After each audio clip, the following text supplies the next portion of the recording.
Ladies and gentlemen, welcome to the Beat London 103.6 FM. This is the Extra Young radio show with me, AhhVeeDaa. So this morning, I've got a very interesting piece for you. I've got two guests in the studio with me, and they are award-winning journalists. You know, we usually have like DJs and artists and stuff like that. But I thought, why not? Let's talk to some of the award-winning journalists that we have here in London.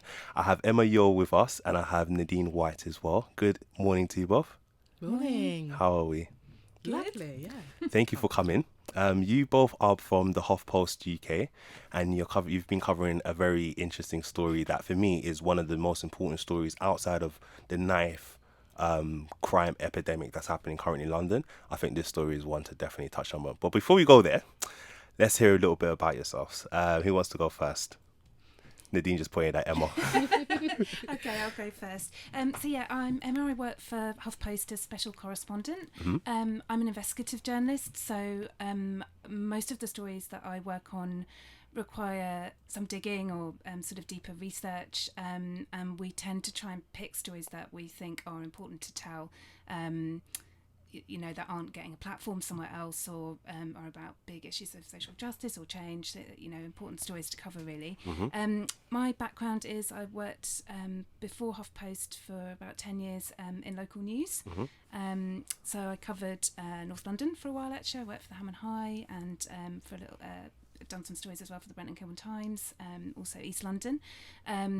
While I started off as a kind of rookie reporter and then up to news editor, and worked for a few years before I left in an investigative unit for local papers in London. So I know London really well in terms of my journalism, and have done a lot of reporting previously about knife crime. I've covered a big scandal called the Contaminated Blood Scandal. The piece of work that people know me best for is a piece exposing really squalid and horrific conditions in homeless hostels in London. So that's me. So you uncover hidden stories across London. I hope so, yeah, that's what we try to do. Before we go to our topic, do you think this was a hidden story? I would describe it as hidden in plain sight. Nadine will tell you about how she first came across the story, but she visited the church and quickly... You're giving it away! that something wasn't right. It was... I think it would be fair to say that I hadn't heard about Spac, and that's because I'm not connected with the Twitter community that Nadine was, and had sort of heard about the story through. But quickly, once we started talking about it, we realised it was a really important story to tell, and to a much wider audience that hadn't connected with it. Nadine White, you're with us as well. Good. How are you? I'm good, thank you. Talk to me. Nadine White, who is she? I am a news reporter at HuffPost UK. I've been with the organisation for just over a year now. Before that, I was a reporter, journalist at The Voice newspaper, which is Britain's longest running black publication. Worked there on a part-time basis while juggling various different jobs, working at a Caribbean takeaway shop, Sainsbury's, different jobs to make ends meet, while studying at uni English towards my English degree, and went to journalism school after that, and landed the job of my dreams, role of my dreams, which is currently what I'm doing.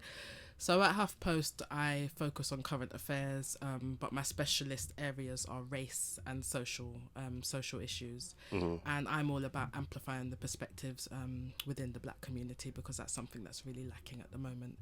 Well, since forever, really, in UK journalism, mainstream news. So as a black woman, I see it as a responsibility to do that. So, yeah. Lovely. Thank you for both being here and taking a moment out of your very busy lives. As Emma hinted towards earlier, we are discussing a community / organisation / church / other things that people can call it on Twitter, namely Spac Nation. Nadine, so Emma said you discovered it first. How did this story come across your table? Because you guys have, from what I've seen, have reported a lot of material on this organisation. Very informative, very intuitive, and well written. You know, like well written. From a dyslexic person, like I can read you guys writing and I can enjoy your lot's writing. So I'm like, yeah, okay, cool. Let's go to the next one. So it's enjoyable. So how did you come across the story? So we have regular what we call news planning meetings at HuffPost. It takes place every week. Lasts for anywhere between an hour to 2 hours, where we all put our heads together as a news team to discuss what people are talking about, what we should be covering, and just brainstorm ideas, and then we go away and work on those ideas. So this was the end of June, and I mentioned that there's this church called Spac Nation that's been getting a lot of positive media coverage over the past couple of years as a famous church where knives and drugs are left at the altar. And as knife crime, violent crime, serious youth crime continues to sweep the capitals, you know, London is a nationwide issue, but London, where we're based, it's an issue. It would be good to visit this organisation, this church, and find out more about what they're doing in terms of outreach work, what their secret is, as it were, to get young people to turn their lives around, really, and give their lives to Christ. So my editors were quite keen for me to go along to a service and just see for myself what it was about. So I went along at the beginning of July, and the visit was facilitated by a press officer, which is usually the case. Okay. So you didn't just randomly just pop up to one of the no. Contacted. Forever changing locations on a Sunday. Exactly. You wanted to know where you got it's going to be. Exactly. Can't just pull up. Yeah. Okay. Okay. So contacted the press officer and just, I mean, that, you know, you've seen their Twitter presence, Spac Nation, they're very active. So if you want to reach out in that way and arrange a visit, it can easily be done, whether you're part of the media or not. So went along and sat in the service, just taking in it was very lively. The Hope Dealers were performing. The Hope Dealers is Spac Nation's in-house drill music group. Yeah, like boy band. And there was a guy in a balaclava. It's the first time I'd seen like them perform. I hadn't gone on YouTube to watch their performances. Okay. So it was quite an experience. It like, hit you. Very, very much so. Looking around, like it's the Leonardo Royal Hotel. It's opposite St. Paul's. Central London anyway, really posh hotel. Huge conference room. So it was packed like to capacity. So that was impressive to me. And seeing just how much young people were in there as well, and how engaged they were. Not only with the performance but with the sermon from Pastor Toby. I just thought, wow. But something just didn't, like I say, within 10 minutes of visiting Spac and walking into that room, something just didn't feel right. It was kind of like sometimes you enter situations and you can't quite put your finger on something that might be wrong or right, but it's just a feeling, like a gut feeling. And that's the feeling that I got being there. And at the end of the service, I interviewed a few pastors just to speak about, you know, how they got involved with Spac Nation, and also a few members as well. And I noticed with the members, it just felt very scripted, like the responses to the questions that I was asking in terms of how they got involved with Spac, what's so special about Spac. Salesman-like, would you say? Okay. So there's one thing to prepare for an interview with a journalist, and it's another thing when something's just not ringing true and sounding quite too rehearsed. So that kind of added to the uneasy feeling that I had when I initially went there. And speaking to the pastors about how the church is financed and how they make their money, the responses were quite cagey. And in one instance, one of the pastors became borderline hostile. Like I shouldn't be asking those kinds of questions. So I walked away from my visit thinking there's more to this than meets the eye. Like, we need to set aside some time to have a proper look at what's going on. Of course, I was mindful that on Twitter there's been a lot of concerns that's been raised about Spac Nation, but even so, I walked in there with an open mind just to see how I find, the visit and what I come across. But walking away, I was quite certain that something was amiss, and went into the office the following day, had a meeting with Emma and my editor, and yeah, we decided to start digging. Start doing some investigating into what's going on. Out of curiosity, did you go there with any religious question marks? Did you go there to kind of see what they can do for you religiously, or did you just want to kind of see what the whole thing was about and keep an open mind? Definitely, when you say see what they could do for me, like personally, if I would go there, no, not at so you all. went there with a journalistic hat on. Absolutely.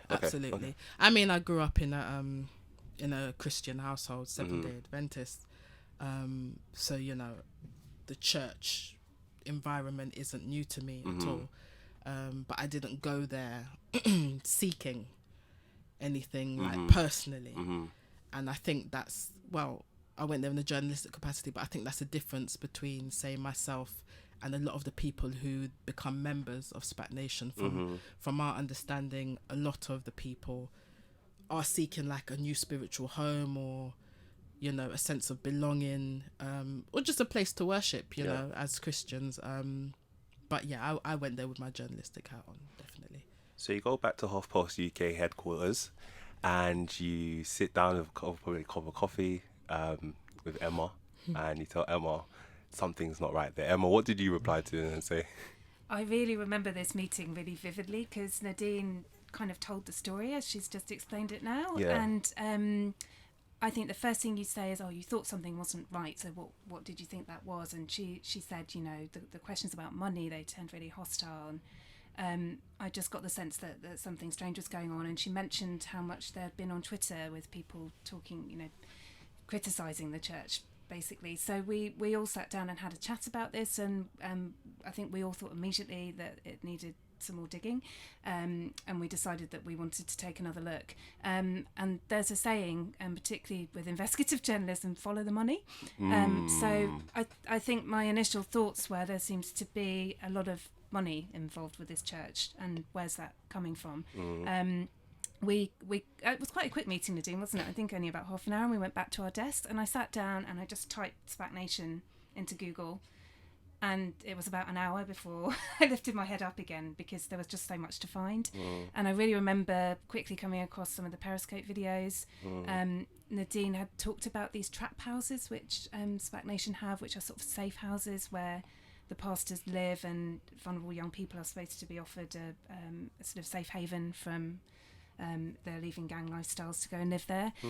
There were videos online of a pastor going around what was an incredibly expensive and beautifully done out new house that was huge, with a really expensive car actually parked in the garden. And there were members of Spac Nation sort of doing a video tour of this house and saying, wow, look, this is where we live and this is what we've got. And I think the guy said, I'm only a couple of years out of prison and now I'm living here. And I think all of your instincts tell you, where's the money come from that?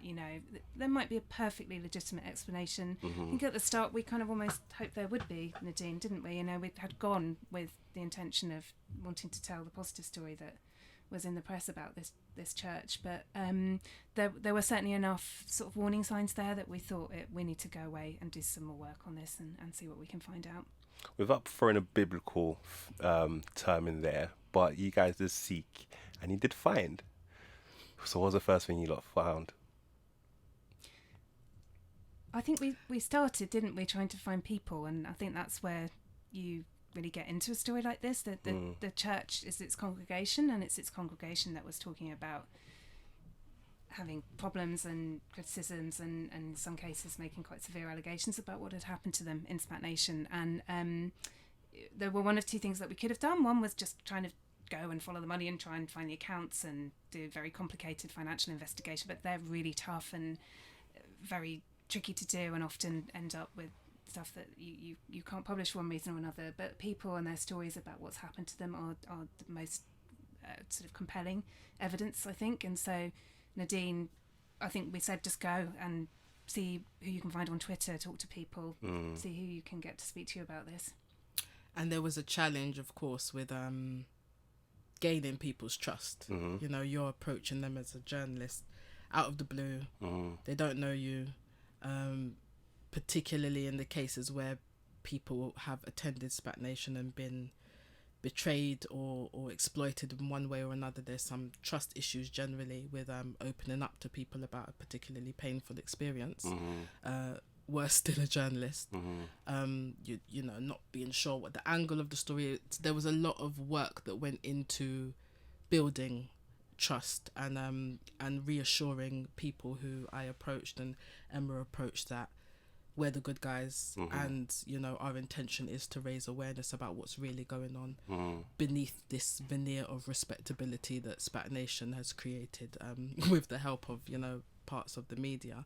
We want to actually get to the heart of what's really happening, and make sure that their voices are heard as people who have been victims essentially of Spac. People were quite suspicious of us in many cases at the start, weren't they? And sort of asking why we wanted to do this story. Quite a lot of people said to us, "You will fail," Yes, didn't they? Yeah. Wow. Categorically. Is that people from the church or just like maybe co-workers or like would you say maybe strangers maybe? I mean, a couple of the people who said, there's at least one person who said word for word "you will fail," and they were a former member of just quite cynical, I guess, which is understandable to an extent. I think because there was a sense, I think, with people that we spoke to that there had been so much positive media press for Spac. Why should they trust the media to not tell a positive story again? Why would we be any different? And I guess we had to do a lot of work to try and persuade people that we were trying to honestly look at what was happening and if we could tell that story. So you particularly had to work really hard with that, Nadine, didn't you? And I think you did so much work just trying to build a sort of community of people that she was speaking to about Spac and gain their trust. And it's a really tough thing, I think, to speak out about for a whole host of reasons with Spac, because in some cases people were genuinely really quite scared about talking out against the church. People were embarrassed or sort of almost a bit ashamed at that they'd been taken in by it all. So there was sort of some element of that. One of the things that Spac does in the way that it operates is that in some cases with the loans and other things that have happened to young people that have been there, they in a sense sometimes feel a bit implicated themselves, as if they might have done something wrong. So if they talk out, would they get into trouble about that? So there was fear on a whole sort of number of levels about why it would be really difficult for them to speak. And I think now we're seeing a number of different people talking about it, but when we first published, there hadn't really been anybody that had been named speaking out against the church. So some of those first people that Nadine managed to persuade to tell their stories were really taking a big risk themselves, I think, in being the first people to speak out about it so publicly with a kind of national media platform. And since you guys published, other national medias have almost followed suit and have done their own investigative works. Like, for example, earlier this week, Panorama published or showed their investigation into the organisation. And they, similar to you guys, touched on the fraudulent activities there. What would you guys say? Because for me, I look at it and I say, no, a church shouldn't be doing that. It's pretty much just not the one.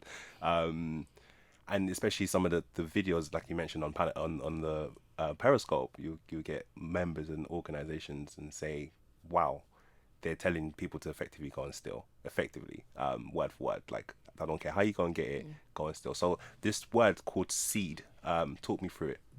Seed is the Spac Nation terminology for church offerings.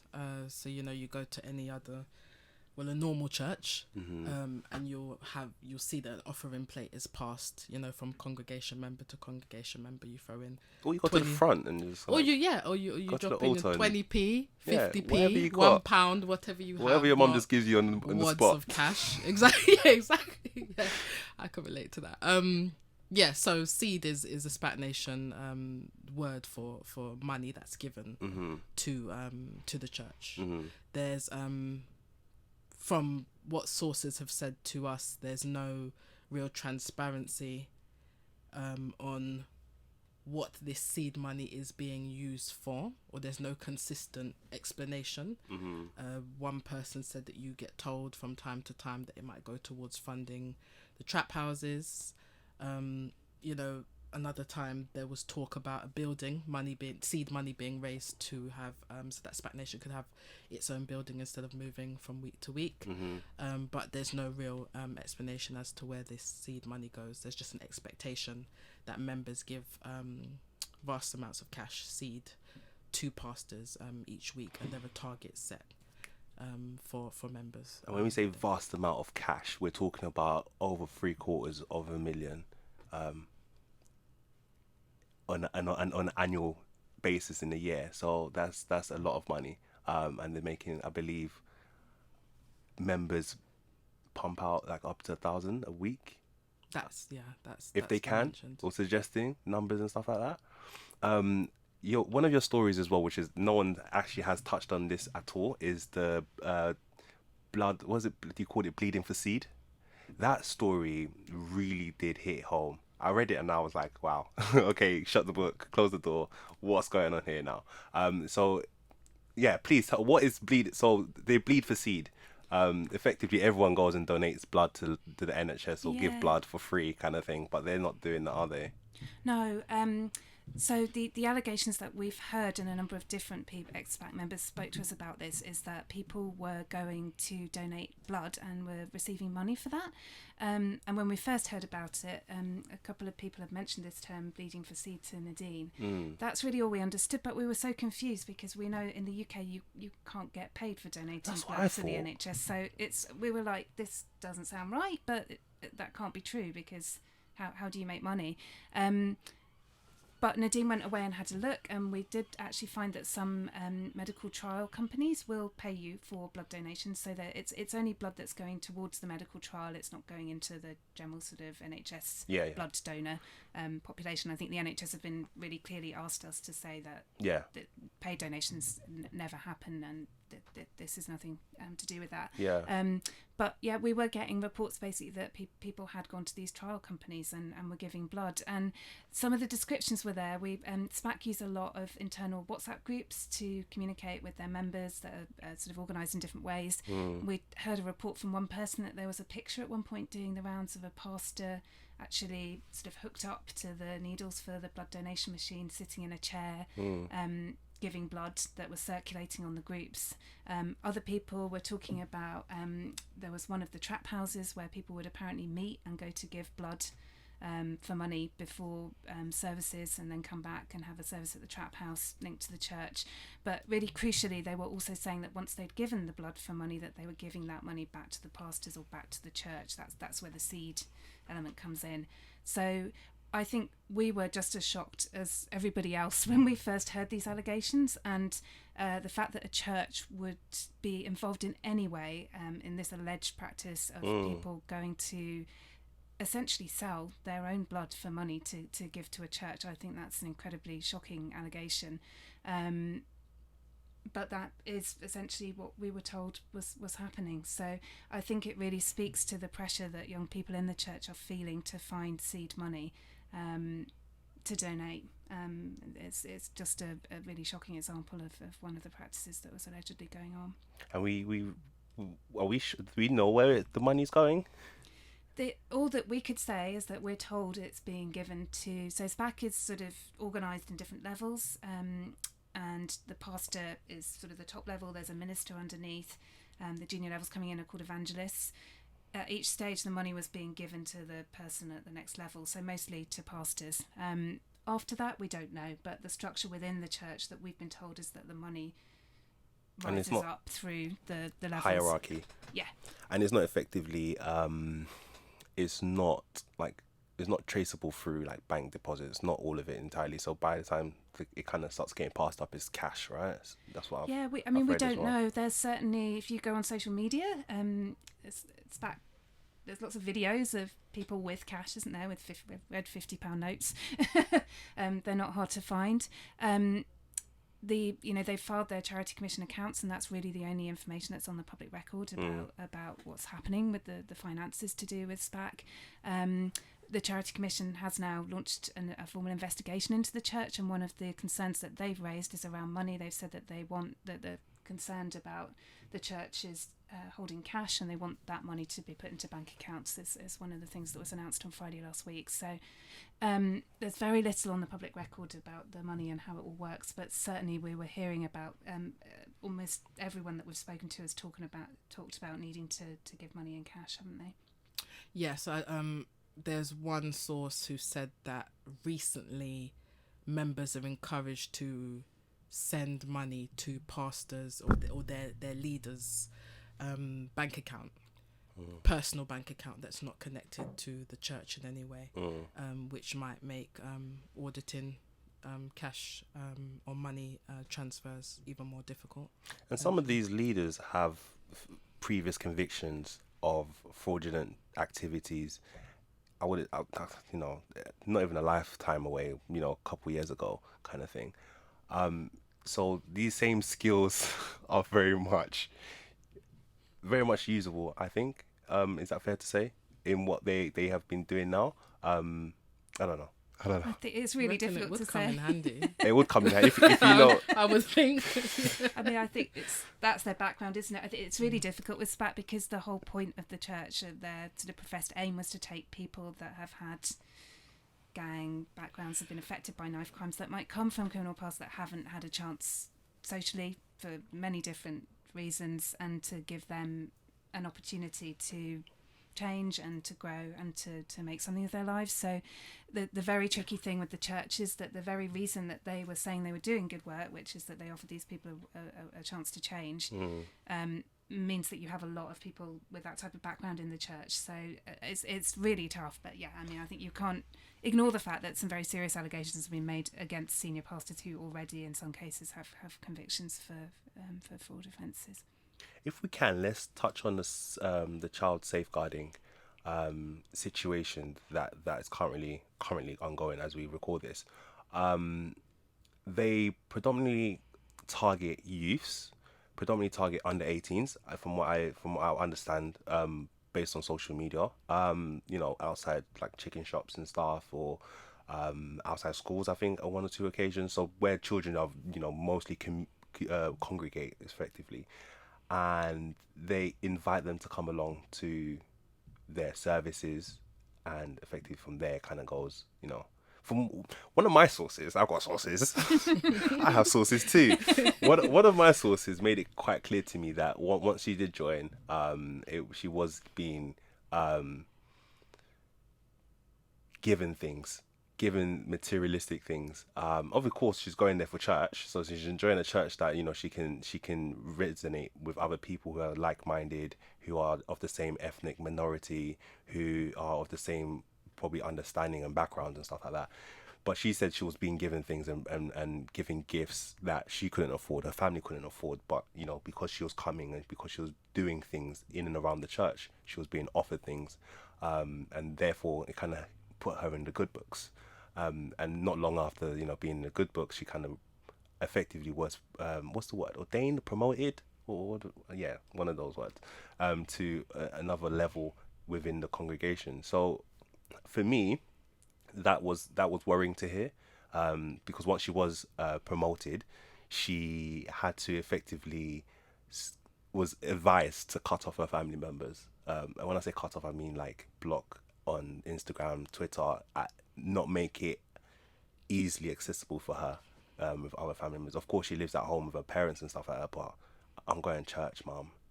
In London, a 17-year-old is telling you, I'm going to church, mum. You're not really going to ask too many questions, as long as you come back before a certain time and you're safe, unfortunately. But yeah, so I feel like the child safeguarding is an issue. And what's your thoughts on that part?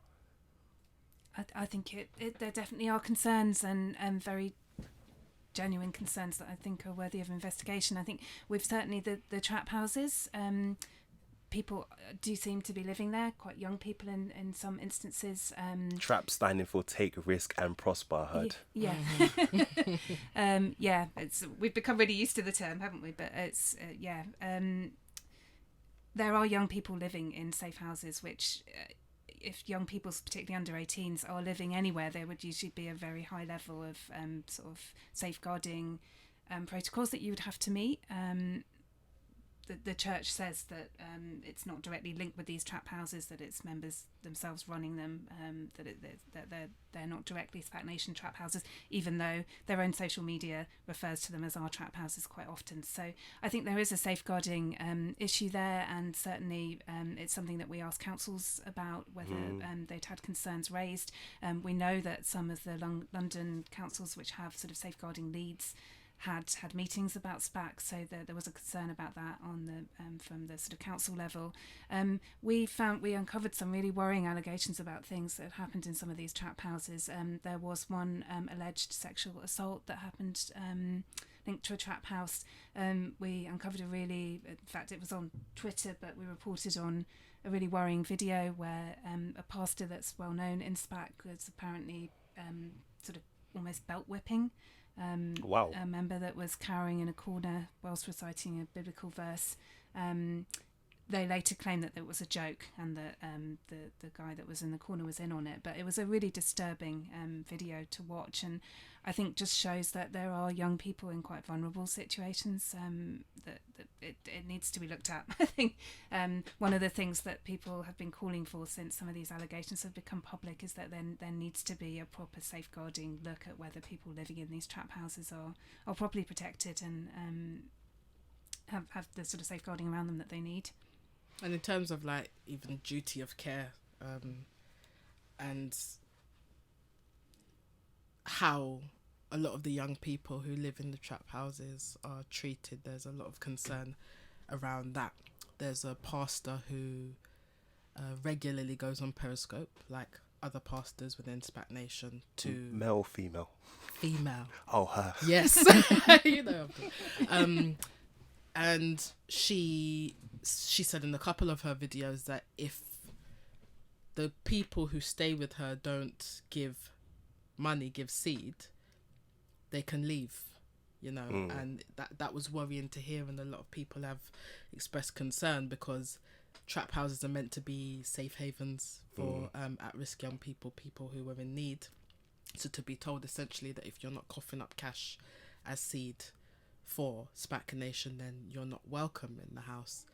That's cause for concern, and a number of sources have said to us that within a lot of the trap houses themselves, there's no food oftentimes, no heating a lot of the time, so a proper look needs to be taken at the trap houses. Yeah, I think it's been raised with us as well, when a church essentially takes on this extra level of duty of care.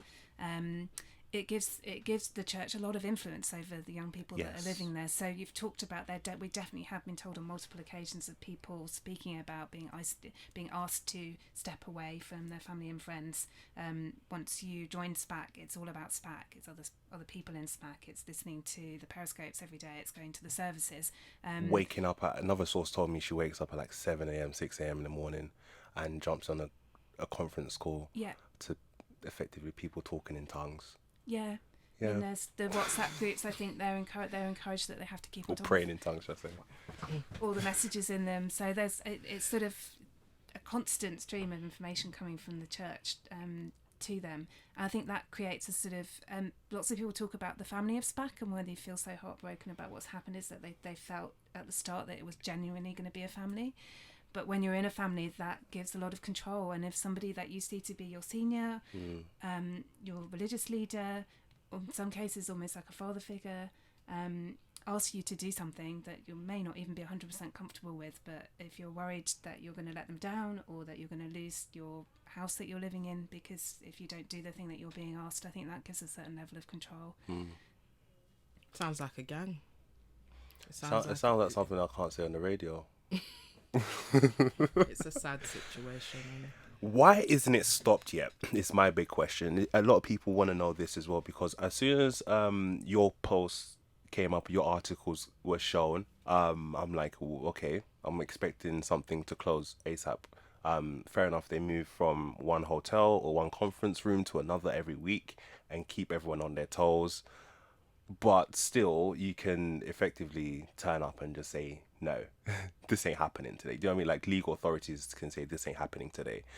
So my question is, why isn't it stopped yet? In my mind, and what I've seen on social media, maybe would suggest that it's because out of 1,000 black youth that congregate there on a weekly basis, maybe, or up to 1,000, maybe 950 are actually black, and the rest are maybe from other ethnic minorities and stuff like that. So for me, it's bad to even think like this, but it's just because I don't know. I just don't know. Why is it bad?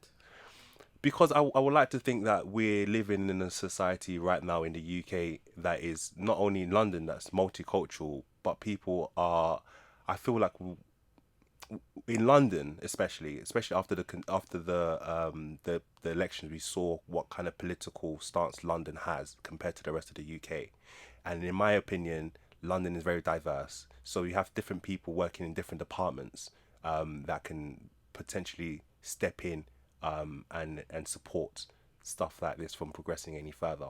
So in my thoughts, it's just like, okay, what's happening? Is it because they're black, or is it a church? Is that why no one wants to kind of step in? Like, what's actually happening? Is it maybe because they have a political tie as well? In a sense, that's clearly been put out there. So I would like to hear from you. What do you guys think? I think it's deeply complex. I think there are different answers to that question, different layers to the situation at hand. I definitely feel like it's London.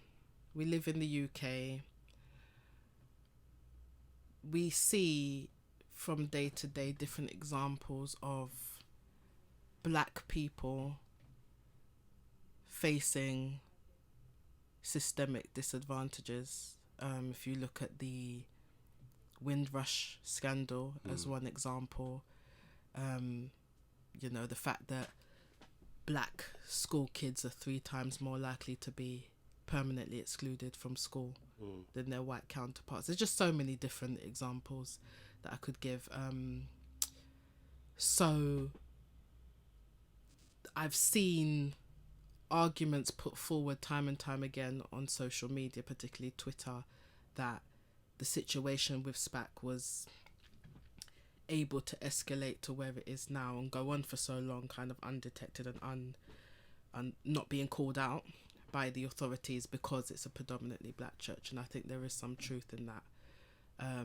Knife crime has a lot to do with it as well. It's a crisis in London, and I feel like Spac popped up or gradually emerged over the past few years as an organisation that appeared to have a solution to the crisis at hand. Again, the catchy line about knives and drugs being left at the altar, people from gangs coming into Spac Nation and turning their back on that lifestyle.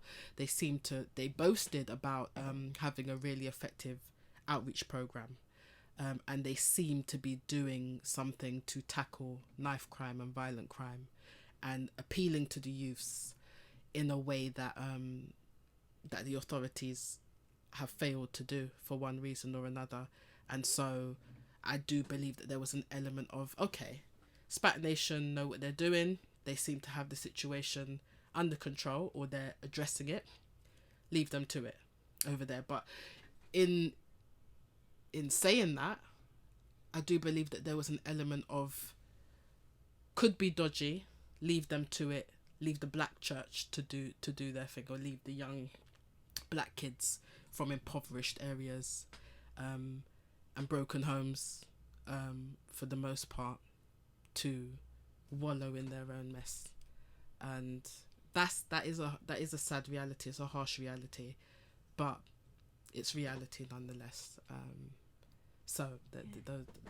think that has a lot to do with it. I think the story of Spac is so intrinsically linked with the knife crime issue, Nadine, isn't it? And I think they were able to build a platform as one of the very few organisations that were actually managing to positively engage and effect change on that issue. And they were very much saying that we are a black community church managing to make change within and empower young black people within our own organisation. And I think that suited the political narrative brilliantly, and it's why we saw politicians coming on board to praise Spac Nation. They've had meetings with the Metropolitan Police The leader of the church, Toby Adeboyega, puts up pictures of himself outside 10 Downing Street and New Scotland Yard. It suited everybody's narrative that here was a church that was actually managing to make a difference. I think if we look back a couple of years, the Metropolitan Police talked about wanting black churches to get involved with trying to affect change, because everybody is struggling to know what to do about the knife crime issue. But I think my opinion is that that may have made it difficult for then people to act on it. Would authorities have been scared of looking racist if they went and took action against the church? And I think that probably has played into the narrative somewhere. And I think now that we first published in early November, there have been a number of different stories since. Spac has rarely been out of the headlines since then, and allegations were made to police in early November. I think it's perfectly justified to ask the question why 6-7 weeks later we are still waiting to hear whether the police are going to open a criminal investigation or not, when there have been a number of reports to them.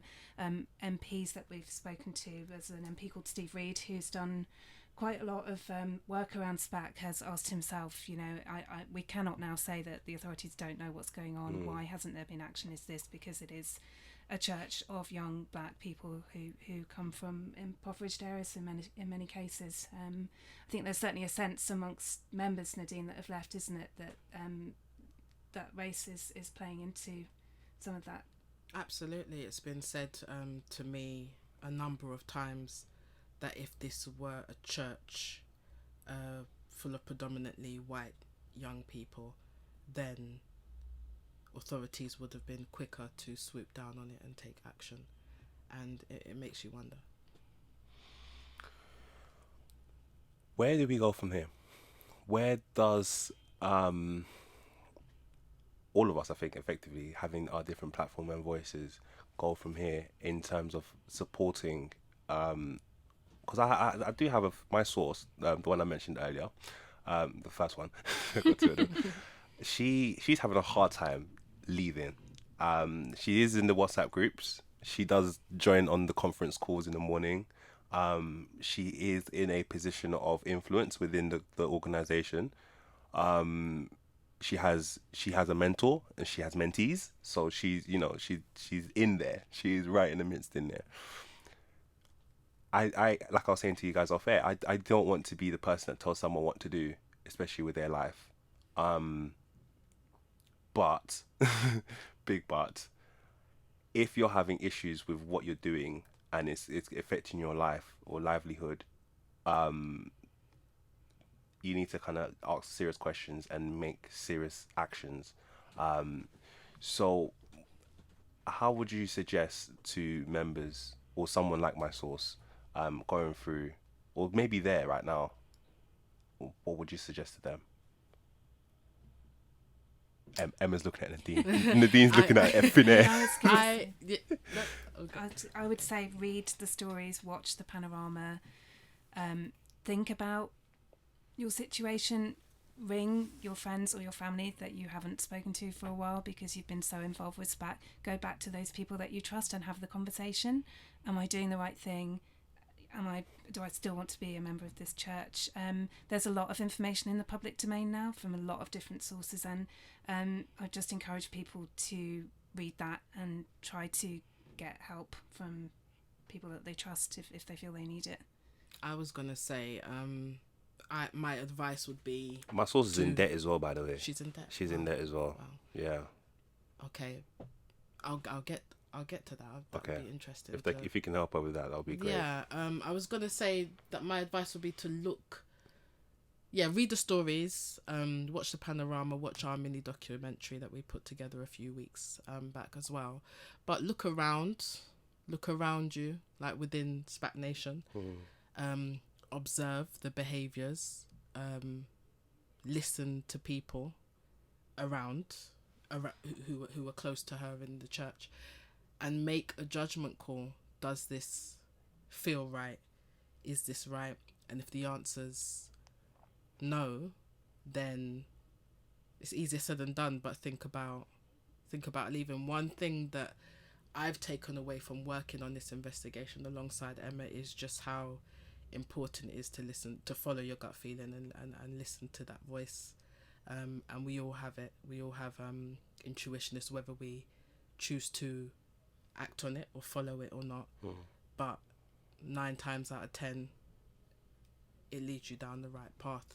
So first and foremost, I would encourage her to make that judgment call within herself, and she will know what the right course of action will be. But in terms of the debt, a lot of people who I've spoken to throughout this investigation have said that there are a number of people, members within Spac Nation, who are in debt, and because they're in debt, they don't feel like they can leave because they're being told by pastors who got them into the debt or have some sort of authority within the church that they will pay off the debt. So they're waiting, like kind of biding their time until the debt is cleared and their credit's back where it should be, to then leave and move forward. I don't think many people realise just how crippling being in debt can be.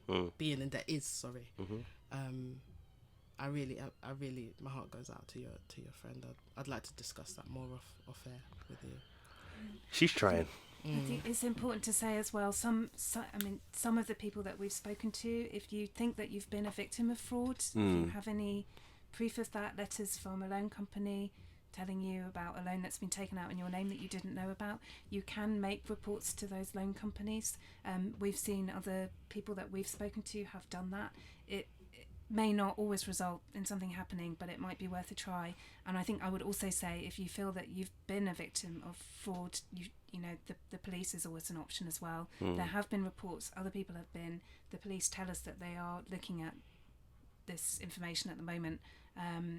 You may not trust authorities or have been told that you shouldn't trust the police, but if you think that you've been a victim of crime, it might be worth something considering as well. Thank you very much, ladies. That was amazing to hear, not only your insight into the story, but also how you came about the story and how you've managed to effectively shift the conversation to the point it's at now, on a national scale. So on behalf of my source, thank you, but also well done, and hope for the best. What's coming up next for you both, 2020? Looking forward, because you're both award-winning journalists, and I don't think you're going to sit on this story for like a long time. I think you're going to get bored and just move on to the next story and see where.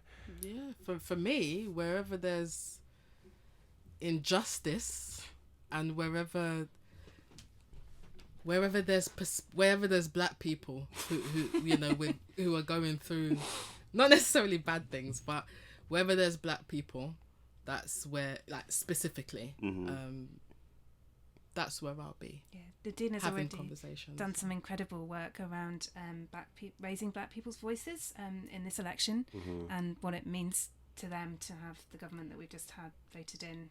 We can talk governing half the an country. hour about I what think has happened. Nadine will probably be really busy doing more sterling work around that. And I think for both of us, I think what you learn when you do a story like Spac is it doesn't really stop. You don't just suddenly say, I'm not working on this anymore. I think will continue to be something that we both come back to a lot, I'm sure. But yeah, we'll be on to other other investigations as well. Touch wood and fingers crossed. I can't see it get any worse, but can you? Yeah. With the church? Yes. I think the longer that there's the perception that nothing has happened, the more at risk that leaves people, I think. Yeah, and that's a really sad state of affairs. But. Yeah, as I was saying earlier, lives have been at stake. You know, there are many people within Spac Nation who, it's more than just a church, more than just a place of worship. To them, it's an institution to which they've attached their very identities, to the point where if it folds, some people would find it hard to cope and function and move forward. There needs to be a great deal of support for people who are coming out of Spac Nation and aftercare, and that, I think that would be one of the next things that I'll be making inquiries about, and Emma will be making inquiries about what support is in place. It's really important to highlight to get out. People did join this church because it's a church, and in all of the other stories that are coming out about Spac Nation, the fact that it's supposed to be a faith group, almost as an afterthought. But most of the people that we've spoken to have joined the church because they were seeking a faith, a connection with God, and that was really important to them. And in their trust having been broken, they've not only sort of lost the trust of friends or an organisation that they thought they supported, but it has led some people to question their faith as well, find it very hard to look at a church again and be able to return to that and try and find a new faith somewhere else. So it really has got to the very core of people's sort of faith and belief system, that when they were searching for a church that would bring them closer to God, Spac was there. Yeah, and they've ended up PT was there. Being exploited. Yeah, because by its own PR information, a lot of the members of Spac Nation are former gang members. So if you think about it, it would be easy to think as somebody who was on road. I was on road. The road done me dirty. I've gone into the church for in search of a better way, and the church has done me dirty. Might as well go back on the road. Might as well, enter or re-enter the life that I turned my back on, and potentially put their lives at risk and other people's lives at risk. I mean, it's deep. What a story. Thank you very much, Emma and Nadine. If a listener has a story, maybe not Spac Nation related, even though you'll love some more, wouldn't you? They're both nodding yes. Definitely staying across this. Yeah. Where can people send you a story, or how can they get in contact with yourselves? Well, I live on Twitter, very active. So contact me at Nadine, Nadine _rights, as in pen, WRITES, or Nadine.white, as in the colour, at HuffPost.com. Drop me an email. Yeah, same for me. My Twitter DMs are open, so anyone can contact me privately on Twitter. The handle is at Emma, EMMA, Youle, YOULE, or at HuffPost, emma.youle at HuffPost.com. We're here for you. Lovely. Freedom of speech is very important. I love journalism, and I think this has been the best interview I've had all year. So thank you, ladies. Thank you. Oh, Thank you. Thank you. It's been a pleasure. Thank you. Thanks for your time.